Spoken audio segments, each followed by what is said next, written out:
Hello everyone, welcome to the program. This is Politics Today, live on Channels Television. I'm Sean Kimale in Abuja. So much to talk about as always on the program. So I will try to, as much as we can, cover all grounds to put you in the right picture of things as far as politics is concerned in this country. So with me, everyone, within the next 60 minutes or so that we can get this right together. Our attention will be what is happening in Edo State and the state of affairs as far as the governor of Edo State is concerned, Governor Obaseki. You know, he's been very vocal about the state of the economy. He doesn't believe that things are going in the right way. He does have his own views on how the economy should be run. Don't forget, he has a very strong economic background as a professional, of course, before becoming the governor of Edo State. A few things happened today in Edo State. Politics happened. Economy summit happened. What are these issues? We'll be discussing with Governor Obaseki tonight on the program. And which side does it belong in the scheme of affairs of the People's Democratic Party? Well, before we get into all of that, at some point on the program, there is fire on the mountain as far as the election is concerned in this country, because a violent incident that have occurred in the past weeks is getting INEC worried about the conduct of 2023 elections. And some of the most senior security officials have met today. And let's give you an idea of what they were saying. So the Independent National Electoral Commission is warning of the threat of intensifying campaign violence just as the election is about 3 months before the Presidential and National Assembly election. So the commission, headed by Professor Mahmoud Yakubu, had an emergency meeting of Interagency Consultative Committee today in Abuja, where the INEC chairman said they've tracked about 50 attacks across the country since campaigning began just over a month ago. Let me allow you to listen to some of the sound bites out of that meeting. Two developments necessitated this meeting. First, the simultaneous attacks on our local government area offices in Abeokuta South in Ogun State and Ede South in Osun State. Secondly, the spate of attacks during electioneering campaigns by political parties is increasing rather than decreasing. The Commission is worried that if no urgent and decisive steps are taken, the attacks will intensify as we approach the election date. Those people who have gangsters working for them, I want to send a very, very clear warning, a categorical, unequivocal warning to each and every one, regardless of whichever party, including the party of the president. For as long as you decide to scuttle the electoral process with commensurate response, I want to assure you, and I'm saying this with all sincerity. With the incidences so far, arrests have been made, investigations have been conducted, and some suspects have been charged to court. My prayer is for quick dispensation of justice so that it will serve as deterrent and it will also reduce the cases of impunity. You had some of those strong words, and hopefully we can stem the tide of this rate of violence that we've seen in the past weeks. Let me allow you and bring you up to speed on some of your political roundup stories.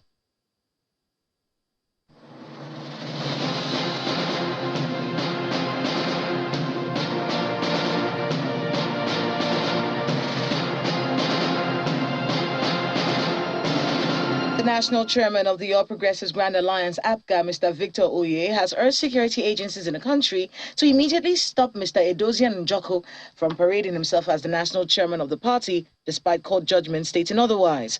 Speaking at a World Press Conference at the national headquarters of the party in Abuja, Mr. Oye also dispelled rumors that there was any leadership tussle in the party, saying outsiders are trying to use agents within the party to try to destabilize the party ahead of the 2023 general elections. We're the appellants in this judgment. In this case, we're the appellants. And he said that all the 5 issues raised in this appeal have been resolved in favor of the appellant, Victor Oye and Apuga.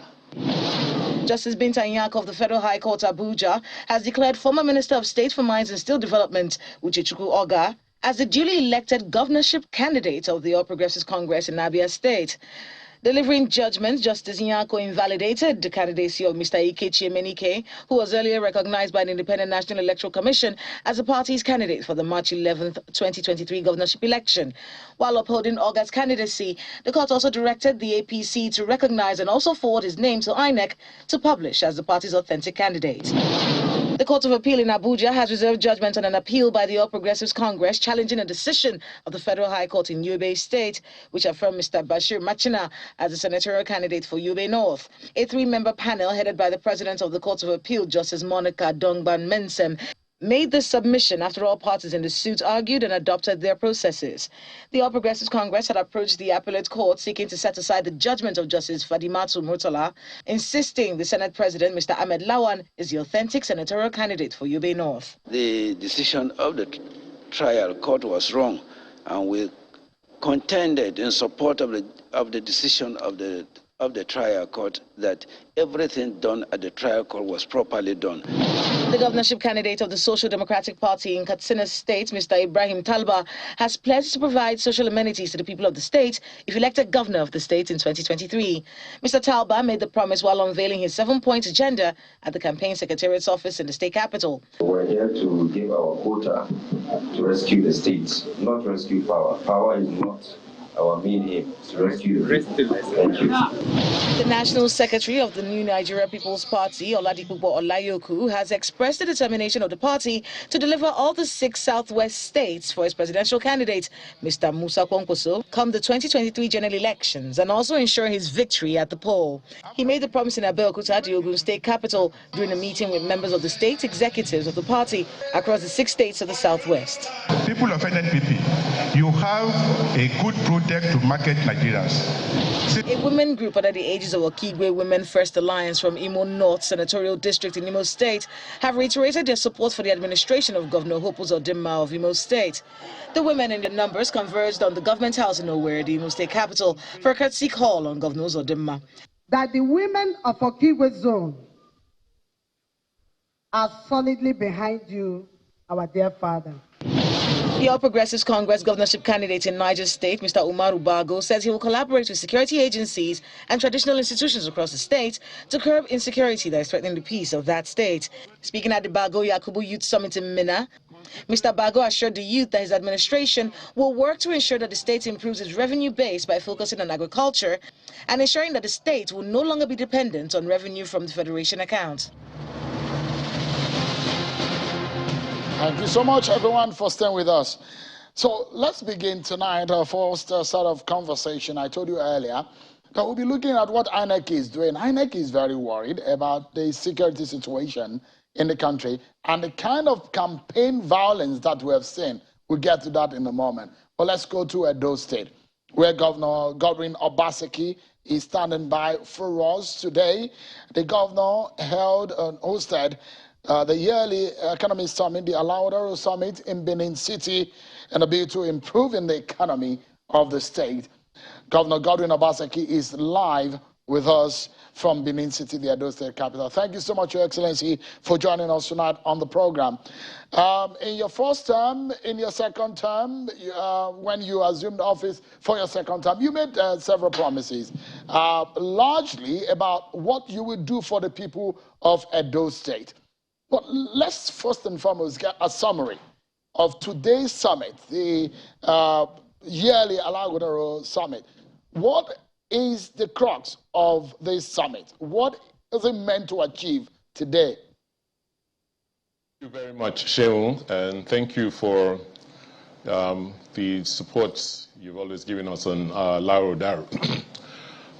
Basically, Alarodaro is an investment summit we hold annually on the anniversary of our coming into office, which is November 12th. But because it falls on a Saturday, we decided to hold it today. At these summits, since we started holding them 6 years ago, we've tried to think through what the economic policies of our state should be, how to attract investments, what our priorities are, and all of this is to grow our economy and provide goods and services for our people. In summary, today we looked at the opportunities in the light of all the challenges we have as a country. We said, despite the challenges we face as a nation today, one fact that remains is that the over 200 million people in Nigeria are not going to disappear. They will still need to consume goods and services. And to the extent that we are not able to earn foreign exchange to the level we expect to, we need to now begin to produce more locally to satisfy our consumption. And manufacturers, producers of goods and services will go to states or locations where they find favorable climates to undertake their economic activities. And so for us in Edo, we want to place Edo State as one of those hubs where people can come in and produce goods and services at a reasonable rate. We looked at the endowments we have and looked at the areas that we as a state are focusing on, and we try to let the world know that the greatest advantage we have today in Edo State is that we are one of the cheapest and most reliable sources of electricity. Edo State today generates in excess of 1,000 megawatts of power, and since that power can't be put on the grid for use nationally, we're trying to attract investments to come into Edo State and use the power here and distribute their goods and services from Edo State. Interesting. So this is an investment summit, and the opposition has criticized that it's a yearly hollow gathering that brings no result. So let's ask you, what result has this summit brought to the people of Edo State? Is it worth the organization and the timing, or the time that is being put into it? Unfortunate, when you have economic illiterates as opposition, then they can't understand what you are doing. They can't even grasp the benefits of what we are doing as a government. If you were at the event today, more than 50% of the participants are investors who are currently undertaking one form of investment or the other in Edo State. Since we started Alago Daro, we can proudly say that we've brought almost $1 billion worth of fresh investments into Edo. Today we have people who have invested in independent power. As we speak, my office, the studios I'm speaking from, is powered by an IPP plant. We've allocated and we have investors who currently are preparing farming estates for oil palm. We have allocated in excess of 63,000 hectares of land for oil palm. It's one of the biggest agricultural projects on the continent today. We continue to invest in education, and the world, it's out there. If they can read and go to websites of places like the World Bank, they can see the amount of progress which Edo has made and the kind of acclaim that Edo is receiving from the international community. So, it's unfortunate the way they understand the economy is different from what is happening. The people of Edo are feeling the impact of Alago Daro. Today you could not find a seat on any aircraft coming into Benin. You cannot find, rooms in hotels in Edo State today. So, all of these are indicators of the kind of growth. People can't be coming into our state if they don't find something, if they're not looking for opportunities, or if they don't have opportunities they're exploring already. So the benefits are very clear and visible for those who can see, but those who still believe that there's, they want to still fiddle with the treasury and take money out of the treasury and understand the economy only from the perspective of government spending, they cannot see the opportunities we are creating. So let's look at some of the benefits. On a day like this, you also promised to raise the internally generated revenue of the state to about 60 billion. That might be like a tall order as far as the present economic realities, not only in Nigeria, globally, is concerned. I think you met about slightly over $1 billion IGR in 2016 when you assumed office. It grew in 2 years to over 2 billion. But give us an understanding, because a lot of people will want to know how you want to take it to 60 billion. Where will it be coming from? What sector are you growing? In specific and practical terms, how are you achieving this? First, we are going to close this year with IGR slightly above 40 billion.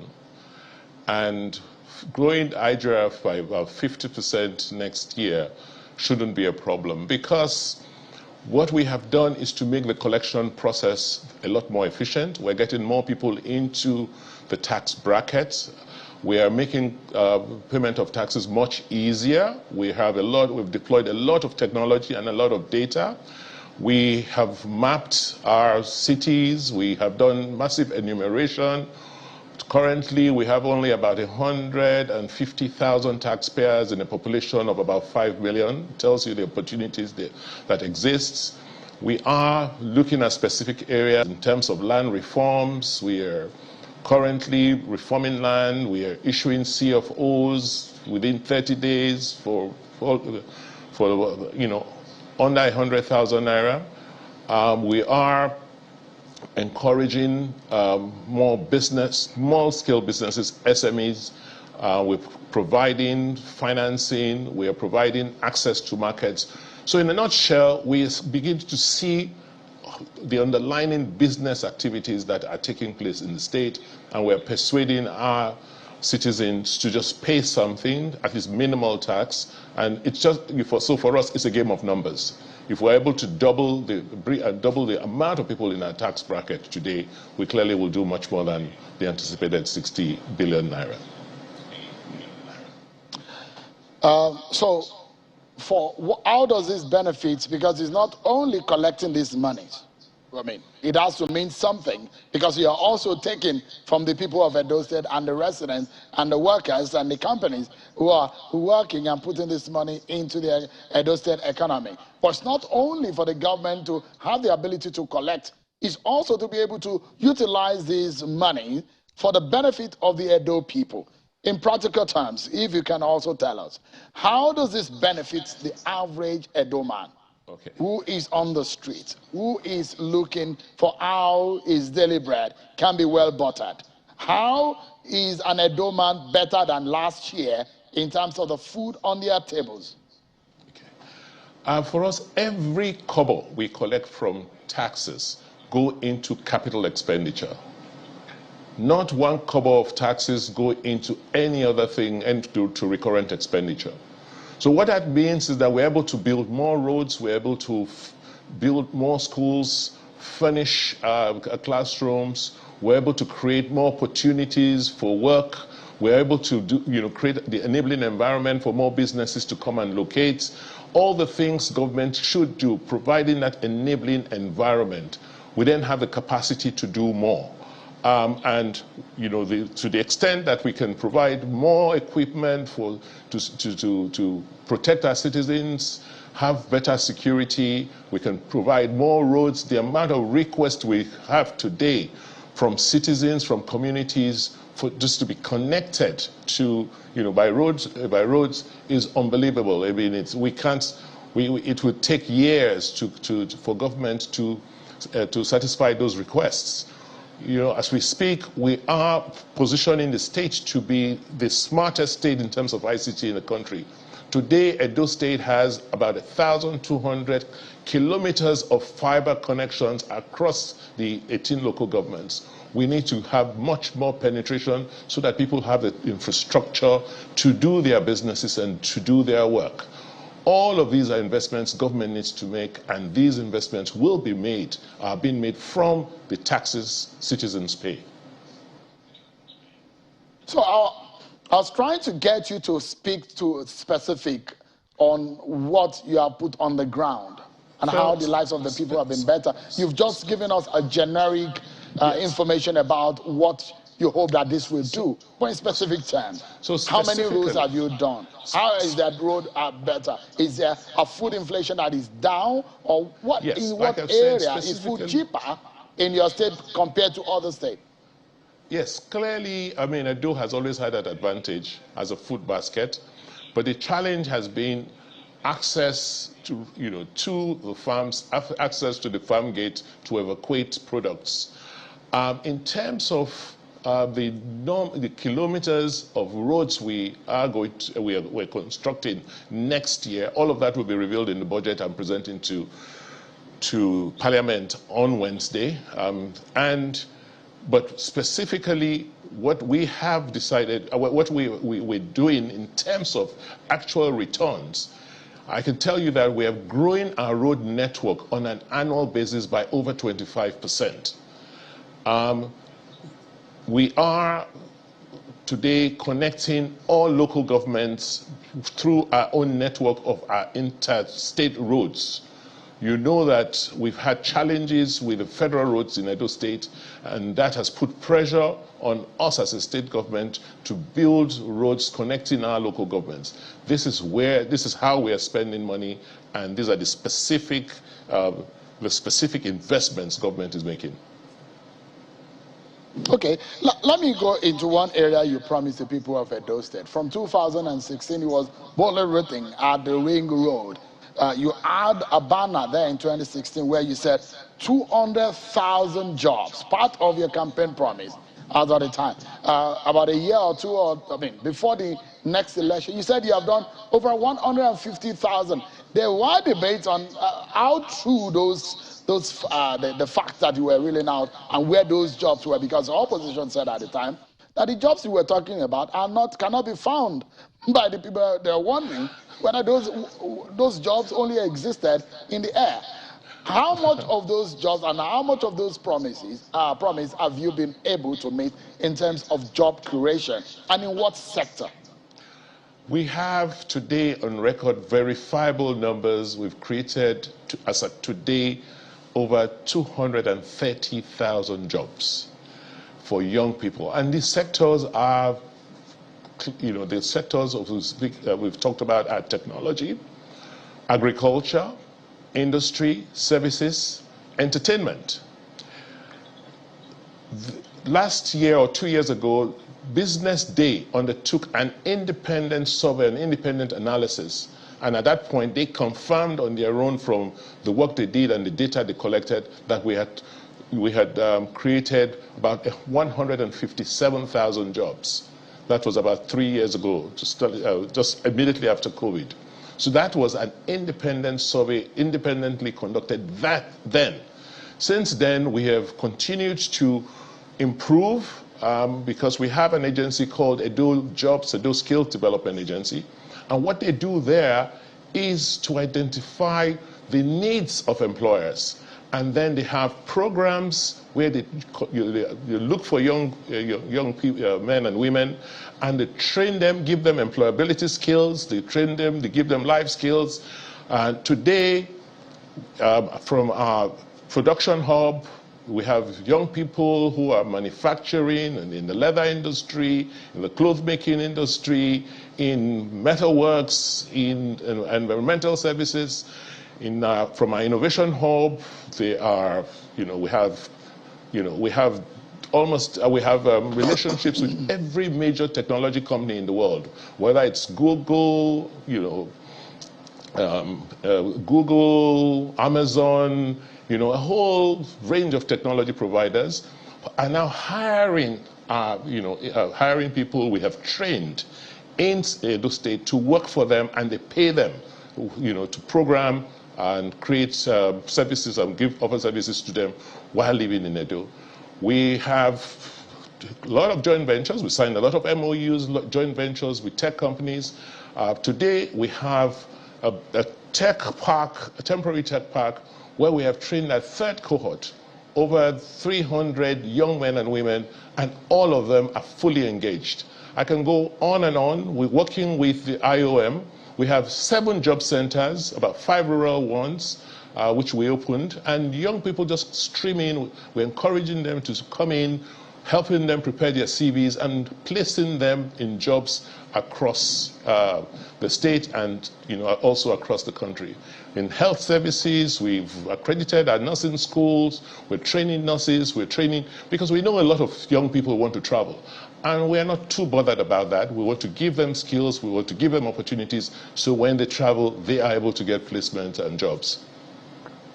But we can... before I leave the area of the economy to some other issues, I'd like to ask you, because you've been very critical about the federal government's handling of the economy. At some point, you said they were printing the Naira for ulterior motives. You criticized the printing of the currency, which you criticized. Now, for those who believe, who do not agree with you, there are also comments that your allegations of money printing is unverifiable. And those who have criticized you about the redesigning of the Naira said, in fact, that there is nothing wrong with redesigning of the Naira, and they have attacked your criticism on the redesigning of the Naira. Have you reviewed your comments and your views about the handling of the economy by the Buhari government, which, of course, you are a very good friend of that government in the early years, but now it seems you have you hold a different view. Do you still think that the Buhari government is mishandling the economy, as you have always held the view?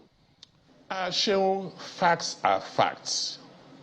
And what I've always done is to state the facts as I see them and as they are.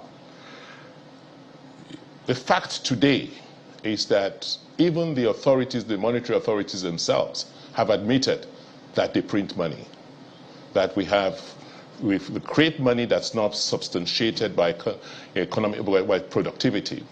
So I don't think anybody's in doubt that that is the situation. I guess the issue for us today is what should be our priorities? What should we be doing in a very difficult and challenging world today? Where should be the focus? Should it not be about encouraging economic growth? Why have we, over the last several years, not been able to design or undertake economic policy design that's able to lift more people out of poverty? Why, what have we, what have we been doing in terms of our economic design that has created more challenges, more problems, and more, and has made over 90 million Nigerians slip into poverty? This year alone, I was reading a report, and this year alone, we will end up having more than 50% of our people living, living below poverty lines. I guess for us, those should be the areas of interest and focus. Redesigning the currency, for me, should not be our priority, because even the cost of printing new notes, is humongous. Nobody has told us how much they're spending. I mean, in a country that is starved of foreign exchange, should that be our priority today? Those, for me, are the issues. I believe that our economy is challenged. We've never had things as hard and as tough and difficult as they are. I mean, look at how many people have been affected by floods. Over 5 million people were snookered underwater. Look at our major, irrigated areas for agriculture, the banks, the land bordering the River Niger and Benue. And all that productivity has been washed away by floods. Should, our priority today be printing new denominations of currency? Shouldn't our priority be, to see how we can get more support, get more resources to help these, to help more productivity? Right. Governor Obaseki, yeah. So apologies, let me chip in because we're due for a break now, but we'll still continue. But just in about 40 seconds before we go on a break, President Buhari, in responding to whether or not there was an approval for the redesigning of the Naira, had said that the CBN had convinced him about the economy and how it would benefit from the redesigning of the Naira. And this is what he responded by saying that people with illicit money buried under the soil will have a challenge with this. I mean, I hope that's not referring to, I mean, it does look like anybody who is not happy with that perhaps has this, and perhaps the reason why the CBN is moving on redesigning the Naira. Seriously, it's a joke. I mean, what are we talking about? Money supply is in excess of 40 trillion naira. Cash, the cash component is about 3 trillion naira. And you're saying only about 1.7, about a third of that is within the banking system. And so tell me how less than 6% of money supply will make the kind of difference, which they are anticipating. And in any case, why did money leave the banking system? I mean, it's as a result of poor infrastructure. And whatever they print as new notes are also going to leave the system. As long as you do not focus on the things, on the reasons and factors why people will rather keep cash at home and money at home, then it looks like you're chasing shadows. As far as I'm concerned, that should not be a priority at this time in a country with the kind of hardships that people are facing. All right. Yeah. Let's take a break, Governor Obaseki. But when we come back, we have our concluding moment with you. And I'd like to get your view on the internal affairs of your party, the People's Democratic Party, and perhaps your suggestion on the way forward. Plus, the Labour Party perhaps may not be happy with you based on what happened today in Edo State. Stay with me, everyone. Some of these issues we'll be raising with Governor Obaseki when we return from the break. Plus, the comments from INEC on their worries on the violence on the 2023 election. They are afraid about the state of security in the conduct of the election. All of this when we return from the break, everyone. Join us again.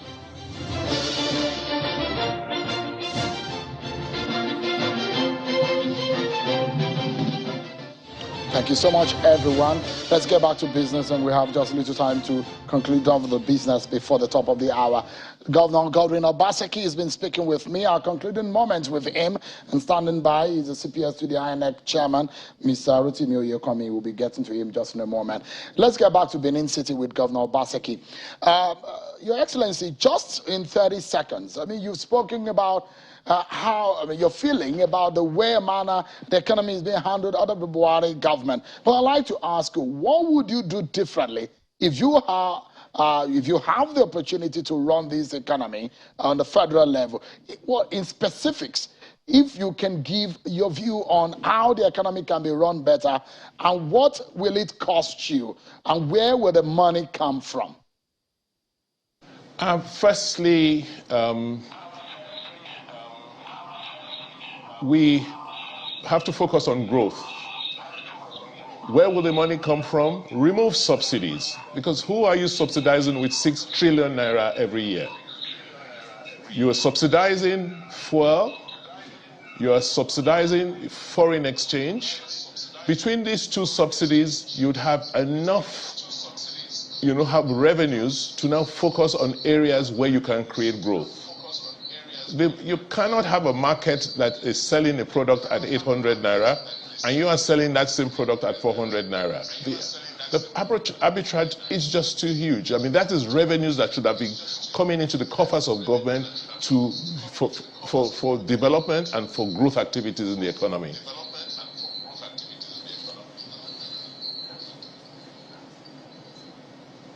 So, because I still have a follow-up on that, but let me move into, because we need to wrap up and go to another issue. Let me ask you, did you refuse the Labour Party the venue in which they plan to hold their rally in Benin City today? Well, there are several venues in Benin for rallies. I heard that they applied on the 9th, on Wednesday night, to hold a rally at the Samuel Ogbomudia Stadium on Friday morning, giving us 1 day notice. The tracks for that stadium are still under warranty.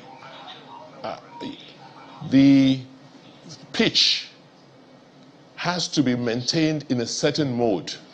So it's just not another facility you just can go in and use without preparing.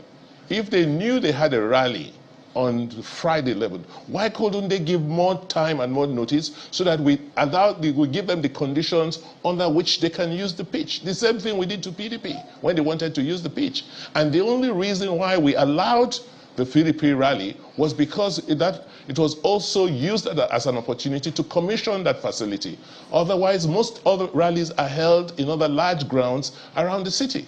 So I think I expected more from the Labour Party. I thought they were more serious. You cannot be planning for a rally on a Friday and be given less than 24 hours notice. And the allegation is that you are afraid of the Labour Party and the Peter Obi factor, and that's why you have done what you did to deprive them.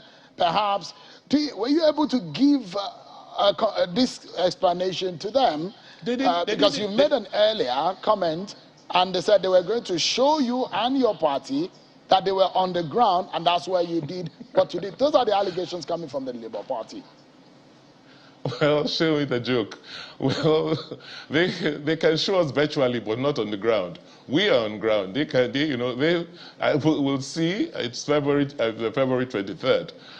Anyway, that's not the issue at stake. The issue here is that I expect, that they should be more serious. I spoke to my friend Peter Obi the night before. He told me he was coming to Edo State, and we offered him all the courtesies, including security and some logistics. But I didn't know they were coming for a rally, and I didn't, for me, the issue didn't even come up to me. The people who had to deal with the issue at the Sports Commission, know what to do, and they did what they had to do professionally. On a note, this one has to do with what is happening in your party. I will have, the APC also have their problem, because the allegations of intimidation of opposition by your government has also come up from the APC, and how you have not allowed about 14 members of the House of Assembly to still be inaugurated many years after the election was conducted. But let's finalize this conversation about what is happening in your party. There are those of who hold the view that you have not reciprocated the love and perhaps the goodwill your very good friend, the governor of Rivers State, shown to you. That in fact, he helped you to come into the PDP. He helped you to win the election. But the allegation coming from his side is that you betrayed him. First, on the issue of the legislators, I mean, we either have a country where there's rule of law, or we have a country where there's anarchy. If people decided to abstain themselves from the functions, duties they were voted to undertake, that has nothing to do with me. This issue has been dealt with by law. We've gone to all the courts of the land, including the Supreme Court, and the law is the law. It has nothing to do with Governor Obaseki. I didn't stop them. They refused to get inaugurated, and the law took its course on them. The issue you just mentioned, I think for us as a party, we've gone through that. We are one party. We are, focused on ensuring that we take over power next year. And all the issues being raised to try and create more divisions within our party, I think we are much smarter than that. Those are non-issues as far as we are concerned. You heard the comments from the governor of Rivers State. Everybody was trying to reach out, stretch an olive branch so that we can have reconciliation and focus on rescuing Nigeria. The issue here today regret is not supporting him during the primaries. You don't regret it at all. The issue for us, because that is the point where they thought you should have reciprocated his help for you when you were running for second term. Sorry, sorry, Sheung? So I was asking if you are, the benefit of insight now, you never regretted not supporting Nyesom Wike at the primary. That's the allegation that at the point that you should have reciprocated the help he offered you when you were seeking re-election. So we've crossed that bridge now. Our primaries are over. We have a presidential candidate, and our focus today is how to ensure that Atiku Abubakar becomes president on February 23rd next year. And by the grace of God, he will become the next president of Nigeria. Thank you so much, Governor Godwin Obaseki. It's a pleasure talking with you. I've totally just spent all the time. Thank you so much indeed for talking to us, and I wish you the very best. Thank you, Sheung. Let's bring, thank you so much. Let's bring in with Mr. Rotimi Oyekomi. He's the Chief Press Secretary to the INEC Chairman. He joins us virtually from Lagos. The disturbing numbers of the violent situation in the campaign since it commenced is troubling, and INEC is worried. Give us an understanding, a summary of the next line of action of INEC. INEC looks a bit very concerned, and that's why he called an emergency meeting. But beyond being worried, what is a line of action? What is INEC going to be doing? Thank you very much for having me, Sheung. As you know, there was an emergency meeting today between the Commission and security agencies, and that formed part of what discussed. It was on the agenda. And recall that recently the Commission met with leaders of political parties, and this issue was discussed. And we got some commitment from leaders of political parties that these issues will be addressed. But obviously, there is some problem somewhere, and we should not be worried. Because like the INEC chairman said, when you have violent campaigns, that's a troubling indicator that the election might witness of violence. But again, we believe in extensive consultation. We will continue to work with political parties. We will continue to appeal to them. At the same time, we will work with security agencies, because those who commit offenses should be made to face the wrath of the law. So let's take it one after the other, and I'd like to know, Nigerians will want to have an understanding of some of the commitment that were made. First and foremost, there were two offices of twin attacks on INEC LG offices, one in Osun, the other one was in Ogun State. Has there been any investigation concluded or any reasons found out to have been behind these twin attacks? Well, first of all, Sheung, we don't know why those offices were attacked. And of course, they haven't even arrested those who perpetrated the attack, because it just happened yesterday. And we had an emergency meeting, like I said earlier, with the security agencies. And the Inspector General of Police made a firm commitment that all the commissioners of police in all the states have been told to work hard to apprehend criminals, including those who perpetrated this crime in both Ogun State and Osun State. But again, all Nigerians should be worried about what is going on, because an attack on INEC is an attack on Nigerians. And why do I say so? If you check the assets that we lost in Abeokuta South, over 65,000 uncollected PVCs. That's an attack on the ability of 65,000 people being able to cast their ballot on election day. So these are the kind of things that we want Nigerians to consider. And we need this collective effort to protect our assets. Because again, if these assets are not protected, if people burn down our offices and ballot boxes are destroyed, voting cubicles are destroyed, voters make use of this asset on election day. And if you destroy them, what are they going to use? That's one. The second thing to note is that the commission depends on the National Treasury for all the monies, all the funds it needs to provide services. What this means is that when they destroy assets owned by the commission, owned by Nigerians by extension, you still have to go back to the national territory and get some money. And this means that Nigerians are paying more for what they shouldn't pay for. So I think we should all be concerned about the protection of INEC assets and make sure that if we see something, we say something. In other climes where you have cameras on the streets, inside the train, inside the buses, when people commit crime and you get useful information, it's easy to trace. But we have not developed to that stage. Those who came to our offices to commit that asset took up from somewhere. They probably took a motorcycle or a vehicle to come to our offices, and they took time to organize those things.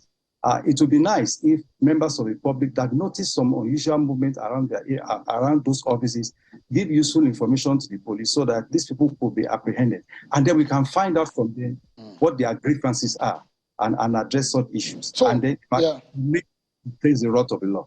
The other leg to what INEC, the commission's meeting was, the spine of that meeting was on today was the incidents that have occurred in the last few weeks. I'm not sure it's even a month yet since campaign started, and we've recorded over 50 different violent incidents. Now the question is, what is INEC doing to those who are doing this? Is INEC, because INEC has the power under the electoral law to be able to penalize any political party or politician that is perpetrating violence or any untoward activity towards the election. INEC does not have the power, for instance, to arrest criminals. And INEC does not have the power to investigate. It is the police as a lead agency and security in the country that can do that. And we are working in close collaboration with the Nigerian police. And you heard it today when the ICSES meeting was held. The IGP made it very clear that crime will not be tolerated. And we have firm promises from him that going forward, more proactive action will be taken to deal with these issues. But again, who are those perpetrating all this violence? We need to address these issues with the political parties. And the INEC chairman has done that consistently. I was at the last meeting with leaders of political parties, and the INEC chairman laid bare all these worries. That, look, we don't need to attack ourselves. It's not worth it. Let's work together. If you want people to vote for you, you have your manifesto. Speak to the content of the manifesto and let others also speak to the content of the manifesto. Let Nigerians decide who they want to vote for. But when you perpetrate violence, you attack these people, you attack that person, it doesn't add or deduct from what you want to do. So I think the political parties need to talk to themselves, their supporters, and whoever it is, that is, fueling all this violence, that it should be stopped. But of course, the NSA, National Security Advisor, made it very clear at the meeting today that anybody, in fact, he went as far as saying that even the party of the president, that's the APC, that if anybody in any political party continues to perpetrate violence, that the authorities will move against such persons and they will be made to face the wrath of the law. All right. And we are happy. Yeah. So, I mean, I asked that question, Mr. Oyekame, because under the law, INEC superintend over the activities of political parties, and under the law, the INEC also has a power to checkmate their activities. So INEC doesn't look like a dog that barks alone but that cannot bite. But finally, let me get your commitment on the viewing of polling unit results. And the question or the issue may not be whether Nigerians will be able to see the result at the polling unit, but will there be a granted access simultaneously to view the polling unit result until after validation by the RACTES at World Collation Center? Because politicians are already raising eyebrow, thinking that there might be untoward activity if that access is not granted to the voting public. Well, the politicians making this allegation don't seem to understand, or they pretend not to understand what the IREV really means.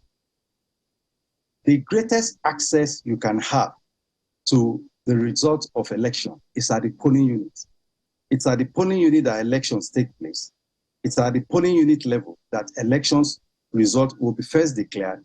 And at this polling unit, you will have the party agents there who will sign this results before they are uploaded to the INEC result viewing portal. Now, our regulations say that after the close of poll, after the votes have been counted, the presiding officer must record those things and, of course, allow at the polling unit level the party agents and security agents to have access to result to view it and to sign this result. It is this result sheet that is now, all right, take a picture of it, upload it to the IREP, and people have access to it. So we are not even talking of the collation level now. We are talking that, look, from the polling unit level, which is the result that we need, is going to be uploaded there. So access has already been granted, and there's nothing about it. Mr. Rotimi Oyekome is the Chief Press Secretary to the INEC Chairman, giving us a summary of what happened today at the Interagency Consultative Committee on Security for the election. Thank you so much indeed, Mr. Oyekome, for creating time to talk to us. We appreciate it. Thank you so much, everyone, for watching. I'll see you on Sunday. Don't forget, it's going to be the People's Town Hall, an engagement like no other. Channels Television with its partners will be having the presidential candidate of the NNPP and the running mate, Bishop Isaac Idahosa. Both of them on the same stage. Nigerians will be the one asking the question. They are in the picture and they are concerned about this election. They will be at the center stage. Stay with me, everyone, on Channels Television, because that is a must-watch town hall. Thank you so much, everyone, for watching. I'm Sean Kimbale. God bless Nigeria.